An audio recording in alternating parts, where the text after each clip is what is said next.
আপেক্ষিক পারমাণবিক ভর এই টপিকটা খুবই গুরুত্বপূর্ণ। আচ্ছা, বলো তো পারমাণবিক সংখ্যা কাকে বলে? কোন পরমাণুতে উপস্থিত প্রোটন সংখ্যাকে পারমাণবিক সংখ্যা বলে। আর পারমাণবিক ভর কি?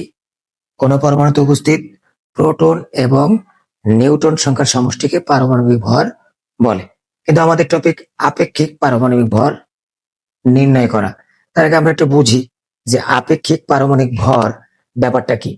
দেখো, সোডিয়াম এর প্রোটন সংখ্যা 11 এবং নিউট্রন সংখ্যা 12, তাহলে পারমাণবিক ভর কত? 23। কিন্তু তুমি একটু খেয়াল করো, ক্লোরিন এর পারমাণবিক ভর তোমার 35.5 এবং কপার এর পারমাণবিক ভর 63.5। তুমি দেখো, আমরা যেভাবে বলি যে প্রোটন এবং নিউট্রন সংখ্যার সমষ্টি পারমাণবিক ভর, সেক্ষেত্রে পারমাণবিক ভর মনে হয় যেন পূর্ণ সংখ্যা। কিন্তু ক্লোরিনের পারমাণবিক ভর দেখো, কপারের পারমাণবিক ভর দেখো দশমিক ভগ্নাংশে। এরকম আরো অন্যান্য মৌল আছে, আমি এই দুটি দেখালাম। এই ব্যাপারটাই হচ্ছে আপেক্ষিক পারমাণবিক ভর। এই আপেক্ষিক পারমাণবিক ভর কিভাবে আসলো? দেখো, মৌলের একটি পরমাণুর ভর থেকে আপেক্ষিক পারমাণবিক ভর আসে কিভাবে? মৌলের একটি পরমাণুর ভর কার্বন 12 আইসোটোপের 1/12 অংশের তুলনায় কত গুণ ভারী, সেটাই হচ্ছে আপেক্ষিক পারমাণবিক ভর। আবার আরেকটা টপিক আছে, দেখো, আইসোটোপের শতকরা হার থেকে আপেক্ষিক পারমাণবিক ভর। আবার প্রকৃতিতে যে আইসোটোপ পাওয়া যায়, সেই আইসোটোপের শতকরা হার থেকে আপেক্ষিক পারমাণবিক ভর নির্ণয় করা হয়। সেই জন্য এই পারমাণবিক ভরগুলা কি হয়? দশমিক ভগ্নাংশ হয়। আমরা এখন দেখো, এইখানে দেখো, প্রশ্ন 1, অ্যালুমিনিয়ামের একটি পরমাণুর ভর দেওয়া আছে। অ্যালুমিনিয়ামের একটি পরমাণুর ভর দেওয়া আছে, এর আপেক্ষিক পারমাণবিক ভর কত?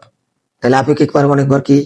যদি পরমাণুর ভর দেওয়া থাকে, সেই ব্যাপারটা হবে কার্বন 12 আইসোটোপের 1/12 অংশের তুলনায় কত গুণ ভারী, সেটাই হবে এই অ্যালুমিনিয়ামের আপেক্ষিক পারমাণবিক ভর। যেমন দেখো, তাহলে সূত্রটা আমরা লিখি যে আপেক্ষিক পারমাণবিক ভর শর্টে লিখলাম কি? মৌলের একটি পরমাণুর ভর, মৌলের একটি পরমাণুর ভর ডিভাইড বাই কার্বন 12 আইসোটোপের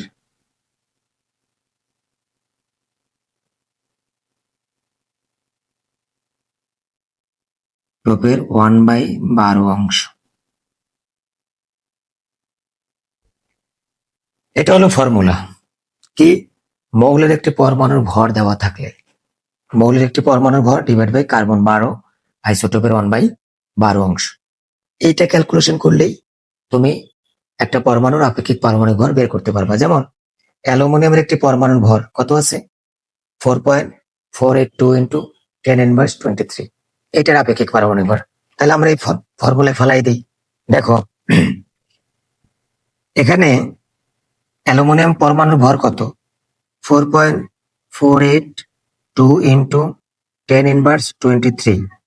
আচ্ছা, আর এই কার্বন 12 আইসোটোপ 1/12 অংশ, এটার মানটা তোমার একটু মুখস্থ রাখতে হবে।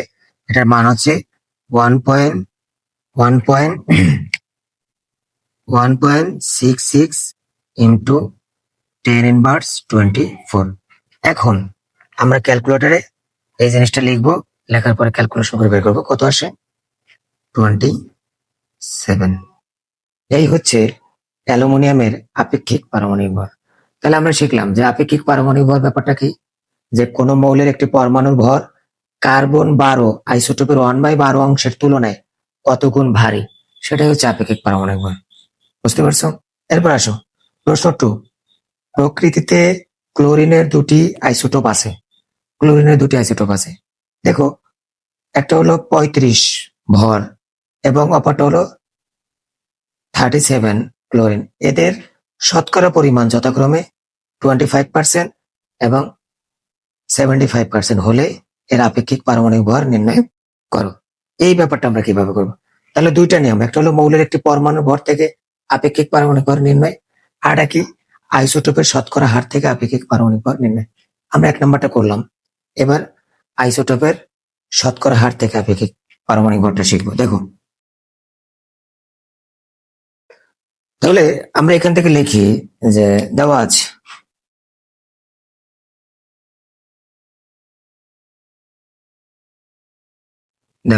এই যে 35 ক্লোরিন, হ্যাঁ, এটার শতকরা পরিমাণ কত?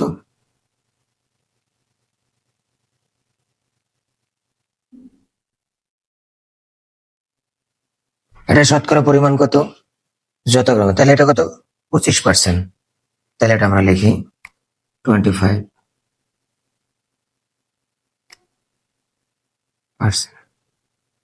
এরপর কি আছে? 37,